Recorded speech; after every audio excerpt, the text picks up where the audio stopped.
Bienvenue dans cette nouvelle analyse d'une chanson de BTS. On commence cette année 2023 avec une nouvelle ère artistique puisqu'il s'agit de The Most Beautiful Moments in Life, une ère artistique que BTS a mis en place en 2015 et qui a duré jusqu'en 2016 et qui se compose de 2 mini-albums qui sont sortis en 2015 ainsi que d'un album réédition sorti en 2016. C'est une ère artistique extrêmement importante dans la discographie de BTS puisque c'est vraiment pendant cette ère artistique que le groupe s'est vu propulsé en termes de popularité. Ils ont commencé à gagner beaucoup de récompenses dans les cérémonies musicales en Corée du Sud et ils ont commencé à faire des tournées internationales et beaucoup de fans les ont connus à cette période. On va commencer par faire l'analyse des chansons du mini-album The Most Beautiful Moment in Life partie 1 et donc aujourd'hui on va s'intéresser à la chanson d'introduction de ce mini-album qui s'intitule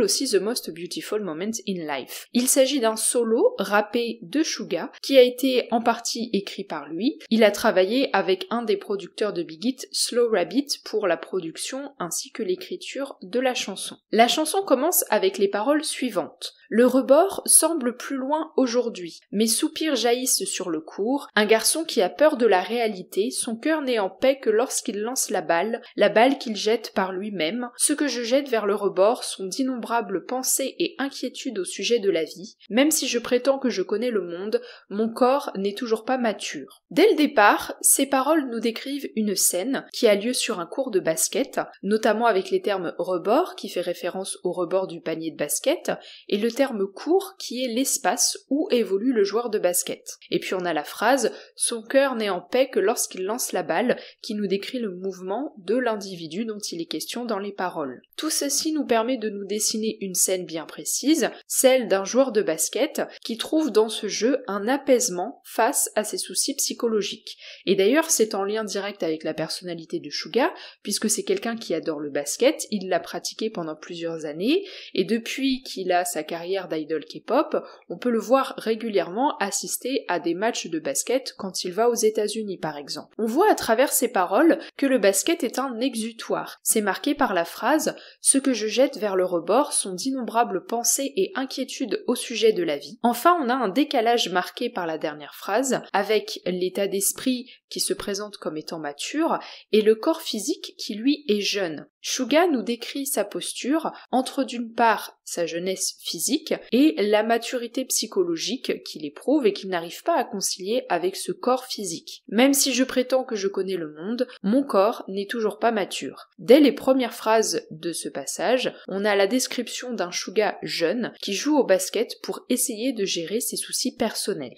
Tir, le court est mon terrain de jeu. Avec le mouvement de mes mains, la petite balle rebondit à côté de mes pieds. Même si les notes sont aussi basses que le sol, encore plus fort je crie au monde que tout ira bien, mais à la place, le monde me fait peur. Si tu vas avoir peur comme ça, arrête juste. Même si je remplis ma tête, au lieu de la balle, je jette mon futur. Grâce aux notes données par les autres et mon incapacité à répondre aux normes de réussite, mes soucis se sont propagés une fois de plus comme un cancer. Bon sang. Les dernières paroles de ce deuxième passage continuent de décrire le jeu de basket, avec encore une fois la mention du court, mais aussi le mouvement de la balle. On a un nouvel élément qui est mentionné, celui des notes, avec la phrase « Même si mes notes sont aussi basses que le sol ». Ici, il s'agit des notes scolaires. La Corée du Sud met énormément de pression sur les jeunes sud-coréens pour réussir à l'école. D'ailleurs, les parents n'hésitent pas à les inscrire à des cours du soir ou à engager des professeurs particuliers, en plus des cours dispensés par les établissements scolaires, tout cela pour préparer l'examen d'entrée à l'université. Pendant toute la jeunesse,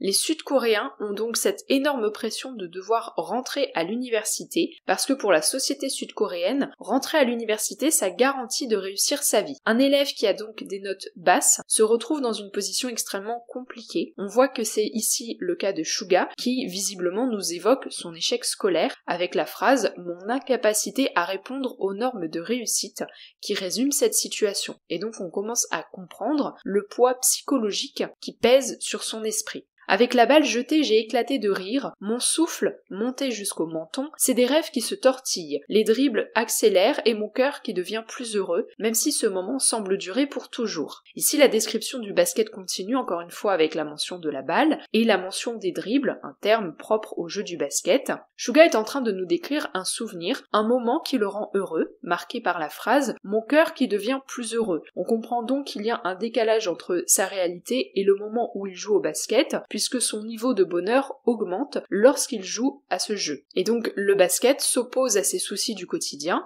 c'est véritablement le moment où il éprouve du bonheur. Une fois que la nuit du coucher du soleil revient, c'est la réalité criblée. Une fois revenu à moi, j'ai à nouveau peur de me voir être un idiot effrayé, le sens de la réalité qui me frappe, pourquoi je suis encore là, alors que les autres courent devant. Les phrases de ce passage nous décrivent le retour à la réalité et l'évolution dans ses sentiments. D'un niveau de bonheur assez élevé, il repasse à un niveau de peur et d'anxiété psychologique. Il mentionne une fois de plus son décalage par rapport aux autres personnes de son âge, avec la phrase « Pourquoi je suis encore là alors que les autres courent devant ?» On voit donc qu'en plus de devoir gérer une pression sociale énorme, il y a une autre pression qui est celle de se sentir différent du reste des jeunes de son âge. Il a l'impression d'être bloqué, tandis que les autres sont décrits comme étant dans le mouvement, avec la phrase « Les autres courent devant ».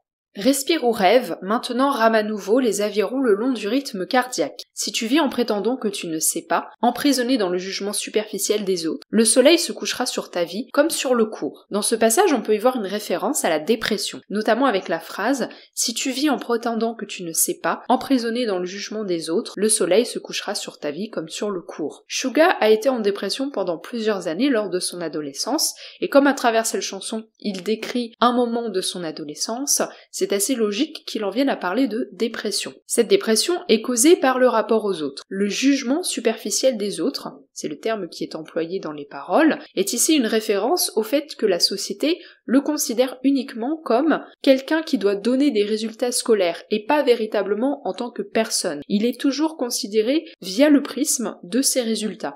Ce que Suga essaye de dire ici, c'est que s'il n'essaye pas de se sortir de cette position que lui impose la société, s'il n'essaye pas de se considérer comme autre chose que quelqu'un qui donne des résultats, alors ça peut très mal finir. Je pense que c'est une référence au fait qu'en Corée du Sud, il y a quand même énormément de jeunes étudiants qui commettent des suicides à cause de toute cette pression scolaire. La catégorie qui est le plus touchée par le suicide en Corée du Sud, ce sont les jeunes, justement à cause du système scolaire, car de nombreux étudiants qui ont échoué à leur examen à l'université sautent la vie ensuite, parce qu'en fait ils en viennent à ne se considérer que comme pouvant produire des résultats scolaires et pas comme des individus à part entière. D'où l'importance de se voir en tant que personne et d'apprendre à s'aimer en tant que personne plutôt que de se définir uniquement via son rapport aux résultats scolaires. La chanson se termine avec les paroles suivantes. Qu'est-ce que je fais de ma vie ? Ce moment ne reviendra jamais. Je me demande encore une fois, es-tu heureux maintenant ? La réponse est déjà donnée, je suis heureux.